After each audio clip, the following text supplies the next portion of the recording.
Isang pinagpalang araw na naman mga kagaya.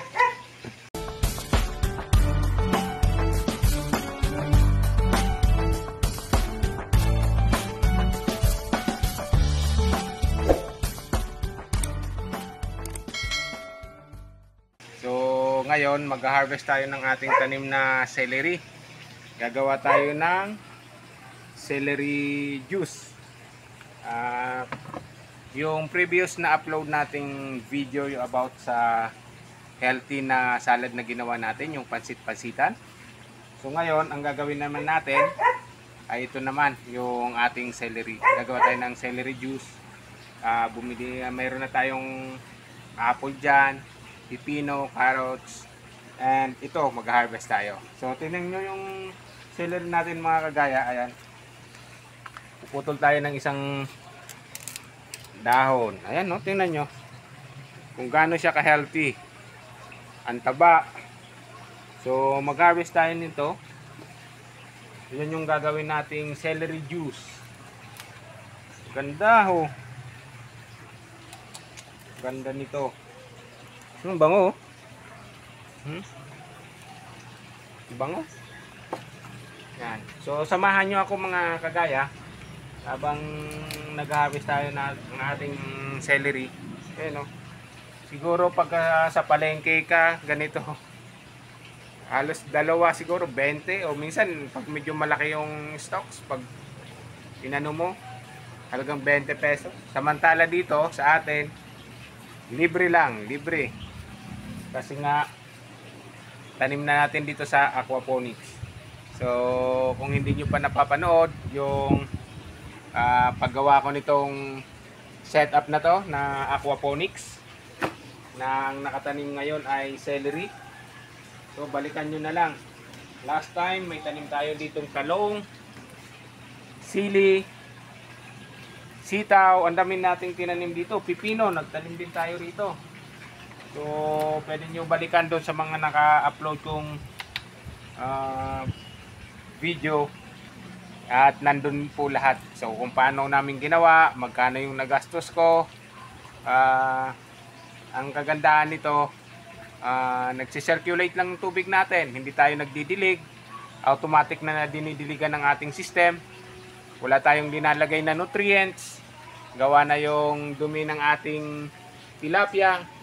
Yun na mismo yung nagpapataba nitong ating halaman. Ayan. So napakaganda ng setup na to mga kagaya. Ayan, pwedeng gayahin. Balikan nyo na lang yung mga na-upload kong video related dito sa ating aquaponics. Oh, want to sawa tayo nito mga kagaya sa paggawa ng celery juice. Ayan. Ito kasi yung sinasabi ng ating mga customer. Tinatanong ko kung bakit sabi ko, pabalik-balik kayo bumili ng ating tanim na celery. May tanim din kasi akong celery sa hydroponics. Sabi nila, ginagawa nilang juice.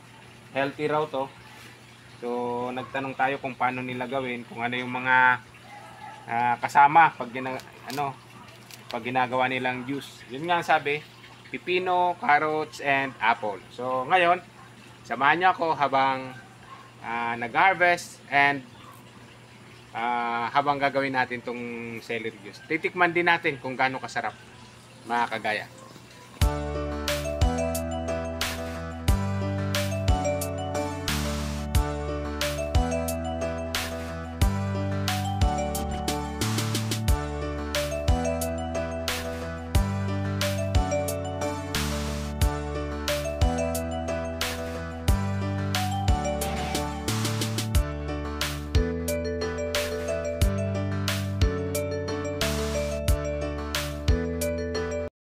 So mga kagaya, andito na yung ating mga sangkap sa gagawin nating juice.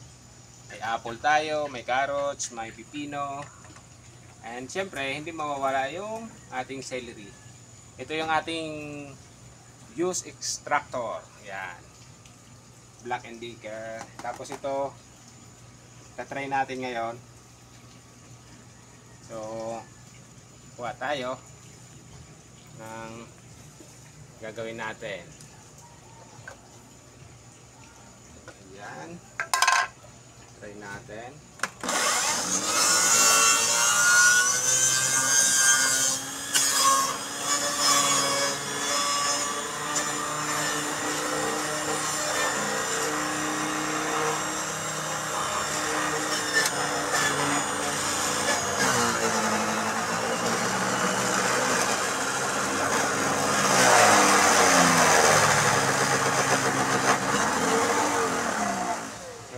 Itong juice extractor natin mga kagaya, nandito yung mga, dito lalabas na yung juice, oh. Ayan, oh. Tingnan nyo, oh. Purong-puro yan. Ayan. So, try naman natin itong pipino. Try natin, medyo malaki kaya hindi, bawasan natin. Ayan.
Titikman natin mga kagaya kung anong lasa.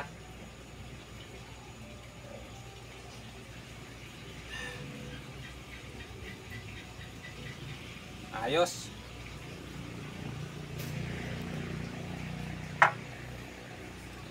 Ayan mga kagaya, halos nakainom na tayo ng 2 basong juice ng ating celery. And then may natira pa tayo. Ayan. Halos ano pa to, so, madami-dami pa yan. Ang ilalagay natin siya sa ref para tatry natin uminom naman ng malamig. So yung ininom natin kanina, fresh na fresh yan, bagong harvest, saka ginawa nating juice kaagad.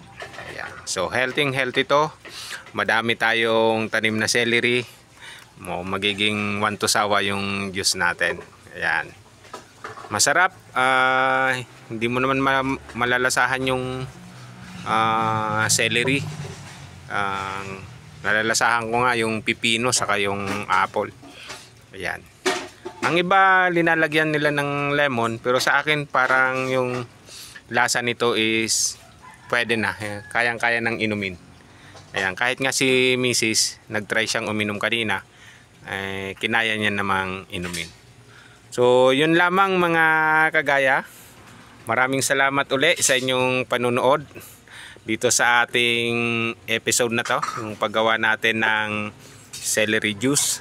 So kung hindi ka pa nakasubscribe sa aking YouTube channel, inanyahan ko kayong mag-subscribe at i-hit nyo na rin yung notification bell para lagi kayong updated sa mga ina-upload nating video dito sa ating backyard garden. So marami pa tayong gagawin na ipapakita at i-upload namin sa aming YouTube channel. Yun lamang mga kagaya, maraming salamat, hanggang sa muli, ingat po tayo lagi.